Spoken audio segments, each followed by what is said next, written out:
everyone? Welcome back to the Command Your Brand Show. I'm your host, Josh Silvestro, brand ambassador of Command Your Brand. We talk to CEOs and founders about top-rated podcasts and how they are so successful.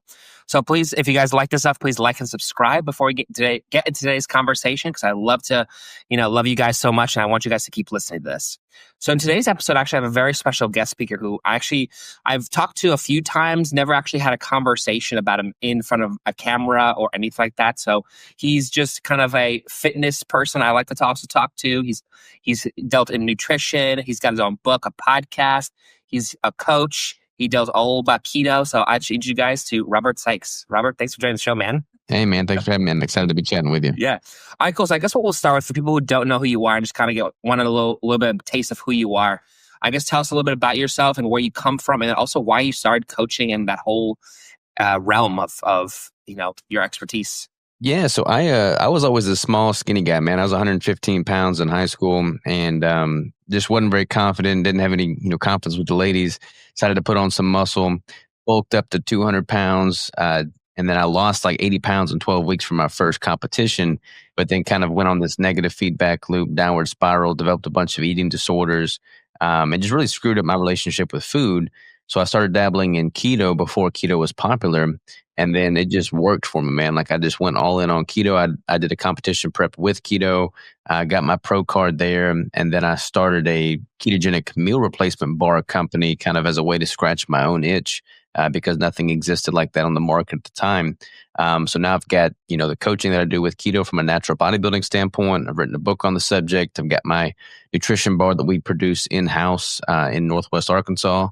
And yeah, man, I'm just speaking at conferences, coaching people all over the world and rocking and rolling with all things health and nutrition. That's awesome. I know some people are very different, because I know you mostly deal with keto and how just bodybuilding. I kind of like that aspect of it. Like I know also people too, what people are into is the carnivore diet, and they find some people think it's a little better than keto. I don't know. Sometimes I've always liked both of them. They seem like they're both great options. But how would you know if the keto diet is right for somebody, or if that's something they should be going upon? Yeah, man. So carnivore is basically like a subset of keto. So like I'm pretty much carnivore. Like I'll have a few things that are not, quote unquote carnivore. But like 99% of what I eat is considered carnivorous. So yeah, it's just a subset of keto. It's just a matter of how strict you want to take it. I don't eat a lot of veggies, but sometimes I'll throw some in. My wife eats more veggies. But yeah, I've been doing it for over a decade now. And if you look at it, if you really peel the curtain back, like we are supposed to be eating predominantly fats and proteins. That's more bioavailable to us as human beings. A lot of people have issues with, too many plant toxins, gluten, things of that nature. And you pretty much do away with all of that when you adopt a well-formulated ketogenic or carnivorous diet. And it's better from a digestion standpoint. Our digestive tract is better suited for, breaking down, assimilating, and metabolizing the nutrition therein of fats and proteins. Whereas like you look at a orangutan or a ruminant animal that has a 4-chamber stomach, like that's designed to ferment, vegetation and turn that into nutrition, whereas we're not built like that. So fats and proteins are more bioavailable to us as a species. And when you get that macro distribution and ratio dialed in, you're going to feel and perform much better. Yeah, it's so fascinating to me just on this subject is just like, people have these false ideas, and I'm sure you've come across it too, of like what people have come across, like what's false and what's real, what's true, what's not. And it's kind of like, how do you decide what's real or what's true for you in terms of what a diet is? Because I know a lot of people, get a lot of misconceptions like, carbs is like the greatest thing that you can have, and like it's all good for you, and wheat can be good, but sometimes it's not good. So how do you differentiate? Because some people who are listening, maybe they don't know how to differentiate what's right, what's wrong. Yeah, it's crazy, man. Like if you start, Googling things online, you're going to get into all kinds of rabbit holes. So like for me, I'll look at the studies, I'll look at the scientific literature, I'll look at the history, I'll look at, what the financial incentive is for certain things to be, mandated or recommended. And then I'll just do a lot of self-experimentation to figure out what my body responds best with. And I've worked with well over 600 clients, so I kind of use them as test subjects as well to see what they do and don't respond well to. And like when you look at, just our biology, like how our body is constructed, what our, dental records look like, what our digestive system is built like, you can kind of tease out what we're best suited to metabolize and assimilate from a nutritional standpoint. And then when you start overlaying that with, okay, where did Where was the scientist? Where were the science kind of like wrong in their thinking, or bribed and paid off by sugar corporations to paint fat, and especially saturated fat, in a negative light to prioritize the production and consumption and use of sugar? And when you start really peeling the curtain back on everything, it's like, okay, you're able to just kind of tease out what is truth and what is not. And then when you also overlay, self-experimentation to figure out what you feel best and perform best with, very rarely are you going to find an instance where somebody feels and performs better with a diet primarily comprised of, you know, way too much sugar, highly processed foods, and just not adequate proteins and quality fats. Like, there are no such things as essential carbohydrates. The body is able to produce what minimal glucose it needs through gluconeogenesis for the brain. Anything else beyond that is not necessary. And if you're just simply consuming quality fats and proteins, your body's got everything it needs to function at an optimal level. Interesting. And so, as a coach, what are some misconceptions or like false things that you've come across where people come to you, and want your coaching, and they kind of go, okay, what do I do next? Or how do I've heard this, I've heard that. Like, how do you, what are some of the misconceptions that you get from a lot of people that you come to you for coaching? Well, I'm definitely working with people that are at least familiar with the ketogenic approach or carnivore approach. They want to go that route. So we kind of already get through that obstacle, that hurdle. But I get a lot of people that have just been, stuck in mainstream dieting culture and dogma, and basically under the influence of, you got to eat less and move more to lose weight. And there's never any really discussion around reverse dieting or, adaptive metabolism. So like, if people are chronically under eating, and they have been for 6 months, 6 years, 10, 20 years, if they've been chronically under eating, their metabolism down regulates, then it becomes very difficult for them to see, improvement going forward. So I oftentimes clients come to me, and we need to put them through a form of reverse dieting where we actually increase their caloric intake, ramp that metabolic rate back up, improve hormone function. And then from there, we can actually go into a fat loss phase and actually see the results they're looking for. Yeah. And I guess in terms of your coaching, right? Because I know you've helped a lot of people lose weight or, nutritional dieting. Like, when you have someone that comes to you, like, what are some steps that you do that actually help people find out what the right nutritional diet is, but also what the right exercises are, or anything like that? Like, what do you find is like the key things that you do when you're seeing people?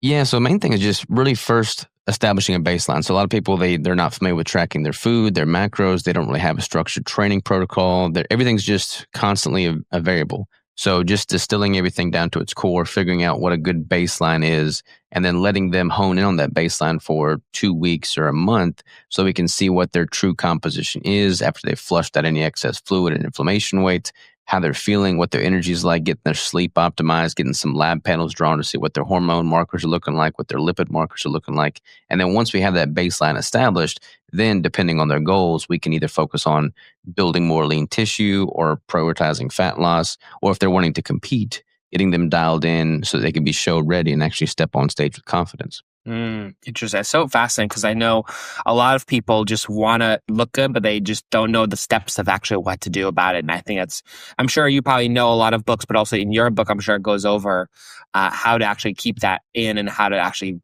work that. Is that right?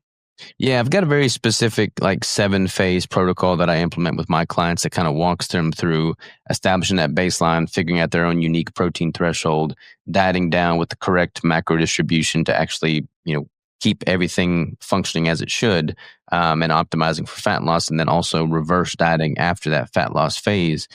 So yeah, I've got my own specific 7-phase protocol that I'll put people through, and that just kind of paints a very clear roadmap as to what direction they should take. Interesting. And so I know you've mentioned a few times reverse dieting. I guess, like, for people who don't know, like, could you explain a little bit or elaborate a little bit on what that is and also how that actually benefits people? Yeah, so reverse dieting is pretty much the reverse of dieting. When people think of dieting, they're thinking of, reducing their food intake, dropping their calories, and losing weight. But if you do that indefinitely, your body's going to fight back because, like, your metabolism is very adaptable. Like, if your maintenance intake, like, just using myself for an example, I maintain a healthy weight at about 3,000 calories. When I'm going into a competition prep, I'll diet down over the course of, 6 months maybe. Like, last time I competed, I did 5 shows and I got down to 3.9% body fat and effectively became the leanest man on planet Earth for that time. but you can't maintain that. You can't stay at that lower caloric intake and lower body fat for too long, because then your hormones take a hit, your metabolic rate's downregulated. So then I have to reverse diet and bring those calories back up to a healthy maintenance level, and then also put on some degree of healthy body fat. Like, it's not healthy to be that lean for too long. So getting people to a place where they can reverse diet back up, bring their calories back up, upregulate their metabolic rate, and then put them into a better position to go into a fat loss phase at some point in the future. Right. Yeah, it's very cool. I find that, like, there's a good side and a bad side of, like, when you're exercising, you don't want to get too lean, 'cause I feel like it's just gonna hurt in some ways. And I sometimes hard it for me, it's like looking at how they maintain it's kind of almost seems unreal how some people just maintain it. And it's like, is it actually possible to maintain like a certain lean, how a person is lean? Well, it depends. If you're a guy, typically, a 12% body fat for a guy with muscles looks pretty good. I mean, you still have visible abs at 12% body fat. You're not really seeing a significant hit to your training performance markers, and you've got good cardiovascular health more than likely. And you're able to maintain that pretty well. But when you start dipping below, into single digit body fat, then things start slowing down or shutting down. For women, those markers are a little bit higher. Women can healthfully maintain 20, 22%. But if they start getting down below 15% or even lower, they're going to start losing their cycle potentially and things like that. So there's a healthy parameter to maintain and stay at, but to optimize for building more muscle, you need to ideally be in a caloric surplus, and that's going to require them to be putting on a little bit of body fat. People that are just shredded, like shredded for infinite periods of time, are likely using some form of performance enhancing drugs. And I don't advocate for that. I compete in all natural federations, so I'm playing the long game with it. Yeah. And so for people who are like very curious about nutrition and just dieting and just the keto diet, like obviously you have your book, which I'm sure goes into that as well. Like, is there other places that you recommend for people to go to, or just to learn or get the best data for that stuff? Yeah, there's a lot of noise online, as anybody that's been online knows, and a lot of people are jumping into keto because it's hot. Carnivore is super hot right now, so you got a lot of people that are just flash in the pan. So I always recommend people, seek out those that have been living the life and in the space for quite some time. So I've been doing this for 10 years plus now, and there's many other great resources that have been in it for the long haul for the right reasons. Dom D'Agostino is an incredibly brilliant individual with several published research papers. He would be someone I'd recommend. There's lots of people that are great, but really just kind of doing your homework and look at the history of it and seeing who's been here and living this life for a while versus those that are just in here to make a buck. Yeah. And so I guess as a coach now, because now I want to focus more as a coach now, since you've helped a lot of people, gain muscle, lose muscle, nutritional aspects of it. Like what are your successes? What are your successful actions that you do as a coach to help people with, their situations or issues that they have with metabolism, but also nutrition aspect as well? Yeah, so if people sign up to me, you to work with me one-on-one, like I'm updating their macros every single week, and I'm messaging with them on Slack on a daily basis, because so much of it's psychological too. I mean, you could have the perfect macros, you could have the optimal training plan, but like if you're not in the right headspace, you're not going to have the staying power to actually see the results. So, just being there for them in whatever form they need me to be. So they're obviously from a nutritional standpoint, but I mean, I become really good friends with all my clients. Like I've got a client that's worked with me for years, and I mean, he comes down and we get a lift in together and grill some steaks because we just are good friends. Like I develop a deeper relationship with these people because truly reaching the goal and maintaining that health and continually getting better year after year is much more than just macro manipulation and doing some bicep curls. So really figuring out where they're at, where they're wanting to go, what the hurdles have been for them in the past, and really just setting them up for long-term success is the key. Yeah. Have you ever come across a patient or like not a patient, but like a client of yours where like they were just so mentally unstable that you had to help them? Because I'm sure the first step of it, I'm sure, has to be some mental mindset of like how to actually do it and actually getting them to do it. Like, what do you do with those guys that you have that come to you like with that? Yeah, man, it's interesting. Like I'm a nutrition and training coach, but I kind of double as like a therapist for some people, because like they'll come to me with like issues with their spouse or their kids or like their living situation or just things that I wouldn't really expect taking them on as a client, but I want them to see results with it all. So like it all needs to be addressed. So just kind of being there for them, being an accountability person, being there to talk them off the edge when they're like feeling down and all their friends want to go to the bar and drink a bunch of booze and stuff, like being there for them so that I can meet them where they're at and, remind them as to why they're doing this in the first place. Like, it's not about just simply getting shredded and looking good naked. Like, you also want to be there for the long haul and have the health so that you're able to, play with your grandkids when you're in your 70s and 80s. And if you live the right lifestyle now and you build the right habits and you have the right mentality, then you've got the staying power there necessary to see that long-term continued success with it. Awesome. Yeah. I think it's interesting too, because I know nutrition and just the actual physical of moving your body just helps a lot in a lot of different ways, just moving the joints, the muscles, and I think also too, now that you mentioned is the mindset is actually just such a powerful tool that people have so that they can actually overcome things. I know a lot of people, especially around my age, like I'll be 30 in July, by the way. So I know a lot of people who are like my age or a little younger, they're kind of have this anxiety, this stress, and just they can't do it because it's just like, I don't know, how can I do this? And they kind of worry about how to actually do it rather than just doing it. Yeah, I mean, we've all got stressors in our life. Like everybody's fighting a battle in some form or fashion. And, for me, it's like whatever hell I find myself in, if my nutrition and training are dialed in as like a non-negotiable, then I've got a solid foothold to climb out of that depth wherever I'm at. So like I've got all kinds of stressors with the business. Like I've had panic attacks, like I've gotten zero sleep multiple nights in a row. Like it Wow. happens to the best of us. But like for me, if I've got that solid footing with my nutrition and training, at least my body is getting the nutrition it needs, the micronutrients it needs, and the movement it needs to be able to like hold a steady constant and then just build up from there. So, I mean, it's super important, man. I mean, like health, nutrition, training, like that's the closest thing we've found to the fountain of youth.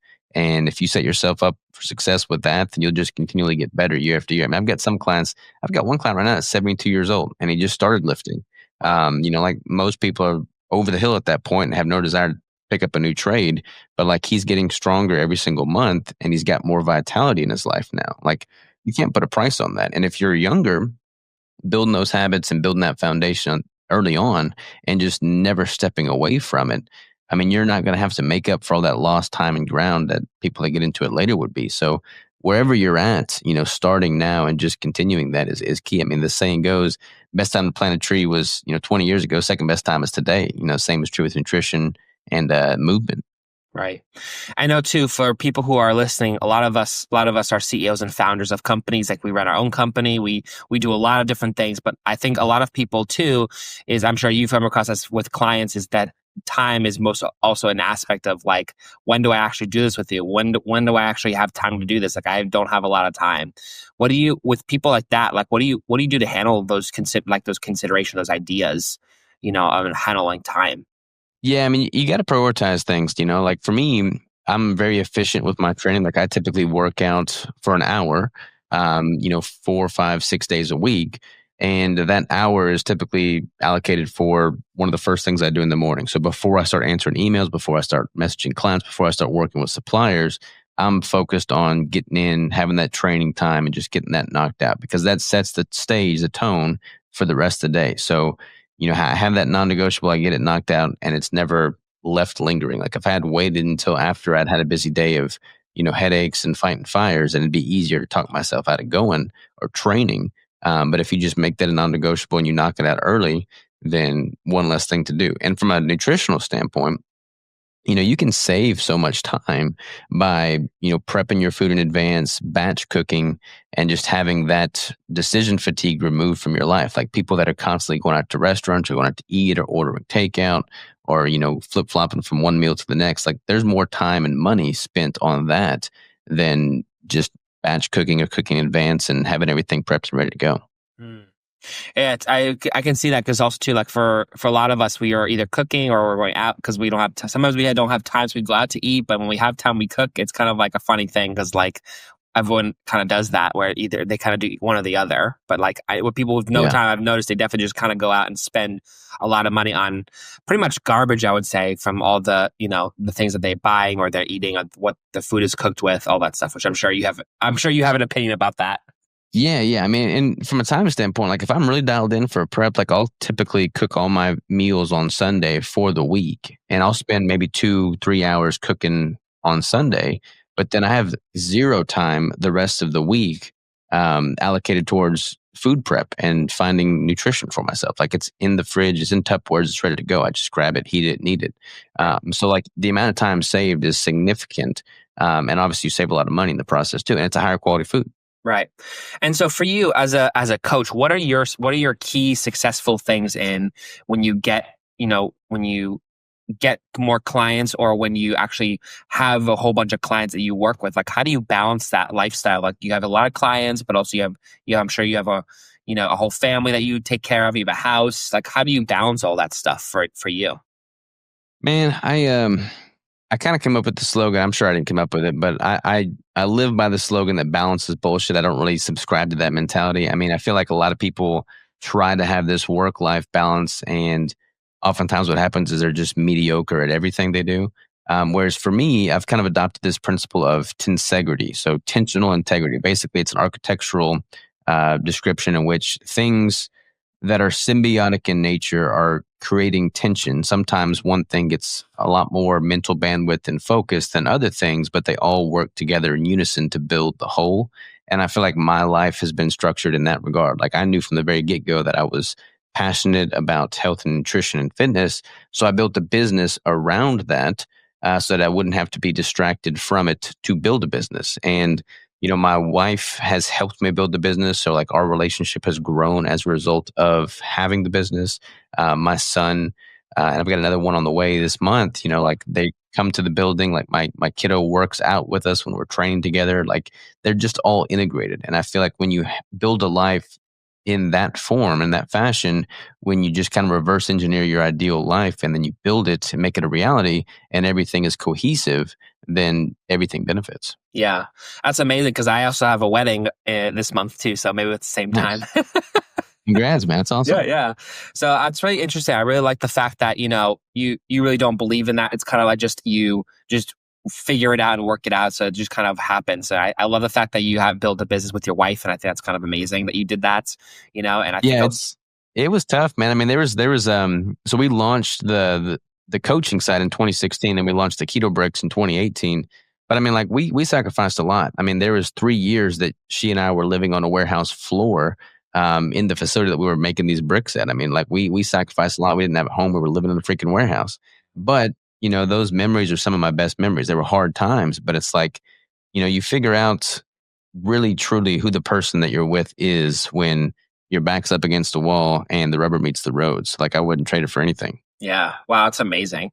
And I guess for me, I would love to also hear, because obviously you've helped so many people with, dieting, nutritional, keto, all the works and training. And I would say I would love to hear some wins that you've had just from you've helped people. Like I love to hear some successes from you on how you've helped people and like stories that you've helped people with.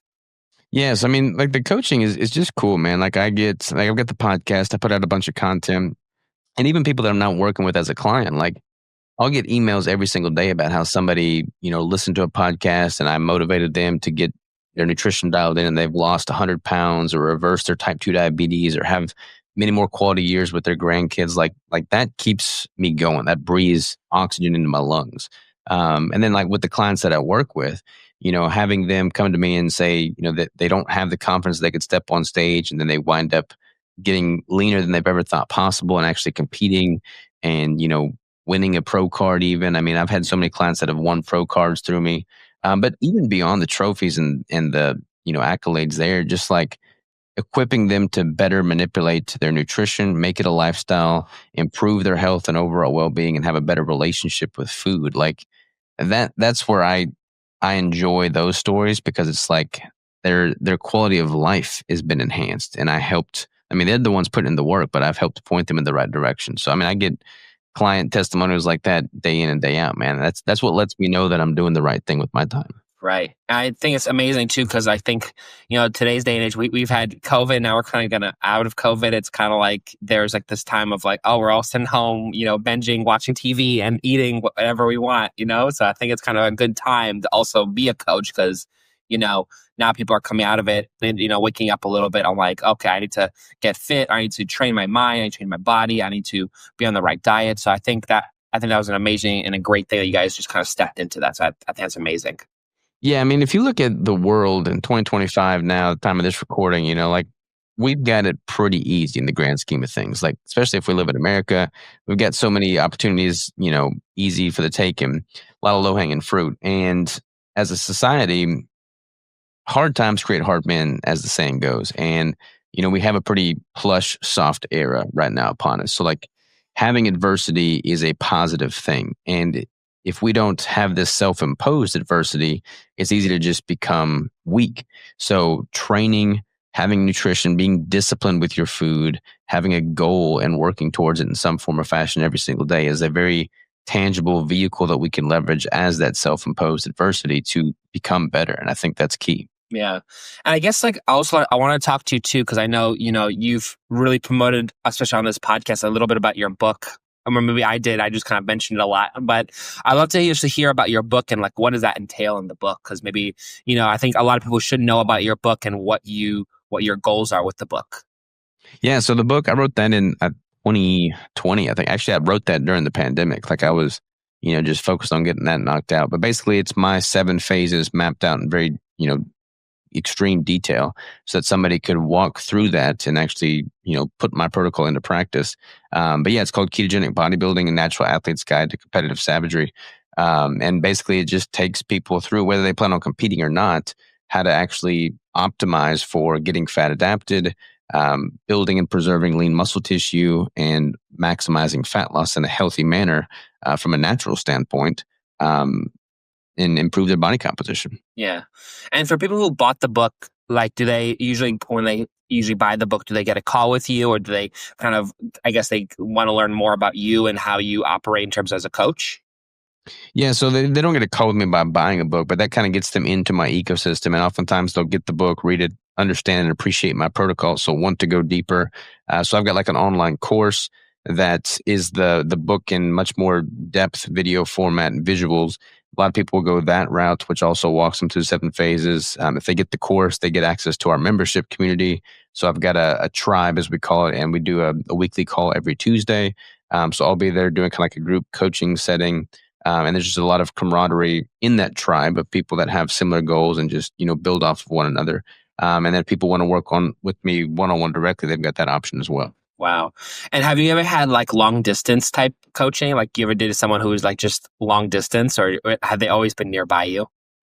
No, all of my clients are all over the place. I don't do in-person, coaching and form critique necessarily. Most of my clients, all my clients are, all over the world. I've got clients in Dubai. I've got clients in China. I've got clients in America. I've got clients everywhere. Wow. Amazing.